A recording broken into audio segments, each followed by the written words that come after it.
দেখছেন কলকাতা টিভি, আপনাদের সঙ্গে এই মুহূর্তে রয়েছে আমি অভিক। শুরু করছি ধর্মযুদ্ধ 2024। আজ সপ্তম পর্ব, কারণ আজকে সপ্তম দফা অর্থাৎ একেবারে শেষ দফার নির্বাচন। 2024-এর লোকসভা নির্বাচন সকাল 7টা থেকে শুরু হয়েছে ভোট গ্রহণ পর্ব। সকাল থেকে যে ছবি আপনাদের সামনে আমরা তুলে ধরছি, আজকে এ রাজ্যের 9টা লোকসভা আসনে সেখানে নির্বাচন চলছে। বারাসাত, দমদম, বসিরহাট, জয়নগর, মথুরাপুর, ডায়মন্ড হারবার, যাদবপুর, কলকাতা দক্ষিণ, কলকাতা উত্তর লোকসভা কেন্দ্রে সেখানে নির্বাচন চলছে। সকাল থেকে কিন্তু ভোট গ্রহণ পর্বকে কেন্দ্র করেই একাধিক জায়গায় অশান্তির ছবি এই মুহূর্তে দেখা যাচ্ছে। বিভিন্ন জায়গার ছবি আপনাদের সামনে আমাদের প্রতিনিধিরা তুলে ধরছে। বাংলা সহ 8 রাজ্যে আজকে ভোট গ্রহণ পর্ব চলছে। তবে সকাল থেকে কিন্তু ভাঙড়ের দিকে বিশেষভাবে নজর রাখছি আমরা। ভাঙড়ে সকাল থেকে সেখানে উত্তপ্ত পরিস্থিতি তৈরি হয়ে রয়েছে।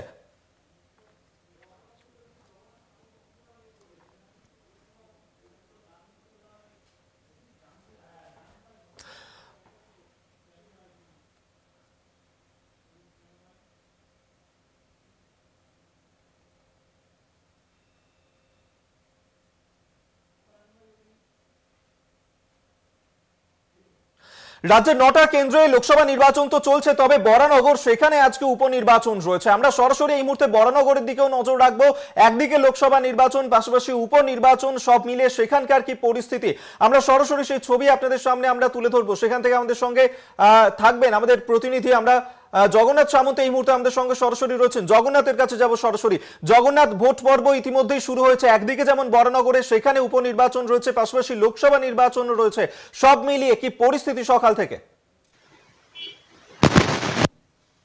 দেখো, সকাল থেকে একবারে উত্তপ্ত পরিস্থিতি তৈরি হয়েছে খড়দা। যেমন খড়দাতে তৃণমূলের পার্টি অফিসে আগুন লাগিয়ে দেওয়ার ঘটনা ঘটেছে। তার পাশাপাশি এখন দেখতে পাচ্ছি সায়ন্তিকা বন্দ্যোপাধ্যায় অর্থাৎ বরানগরে উপনির্বাচনের তৃণমূল কংগ্রেসের প্রার্থী তিনি রয়েছে। পাশাপাশি সৌগত রায়, দমদম লোকসভা কেন্দ্রের প্রার্থী সৌগত রায়, তিনি একই সঙ্গে আমি দেখাবো যে স্কুল এখানে যে একটি গন্ডগোলের খবর আসে এবং খবরের জন্য তারা দুজনে একসঙ্গে উপনির্বাচনে সায়ন্তিকা বন্দ্যোপাধ্যায় যেটা হয়েছে, তার পাশাপাশি সৌগত রায় রয়েছে। সৌগত রায় বারবার যেটা বলছে যে এই যে সকাল থেকে যে অশান্তি এবং অভিযোগে আসছে বিজেপির দিকে, বিজেপি পার্টি অফিস ভাঙচুর করেছে এবং আগুন ধরিয়ে দেওয়ার ঘটনা ঘটেছে এবং যেখানে যেখানে ভোট কেন্দ্র প্রচুর সন্ত্রাস এবং ছাপ্পা ভোটের অভিযোগ আসছে। পাশাপাশি সৌগত রায় এই মুহূর্তে প্রেস কনফারেন্স করছেন। আমি জানাবো সৌগত রায়ের কাছে পুলিশের সঙ্গে কথা বলছেন, যে দেখে নিচ্ছে বুথে কি পরিস্থিতি এবং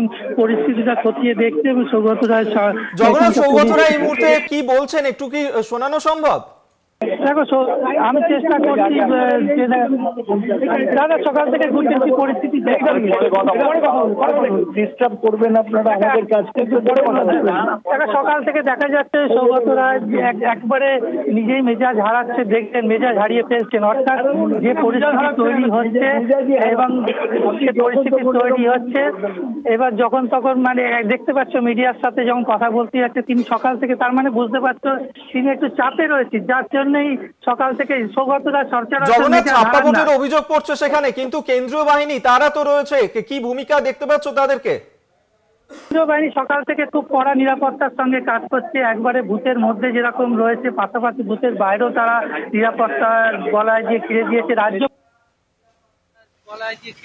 রাজ্য পুলিশও রয়েছে সঙ্গে।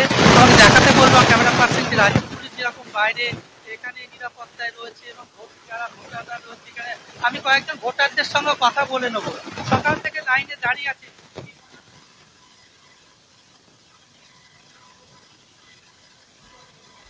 বেশ জগন্নাথ, আবারও পরবর্তী সময় আসবো তোমার কাছে। আপাতত ধন্যবাদ জানাবো তোমাকে, এতক্ষণ সরাসরি আমাদের সঙ্গে ছিলেন আমাদের প্রতিনিধি জগন্নাথ সামন্ত।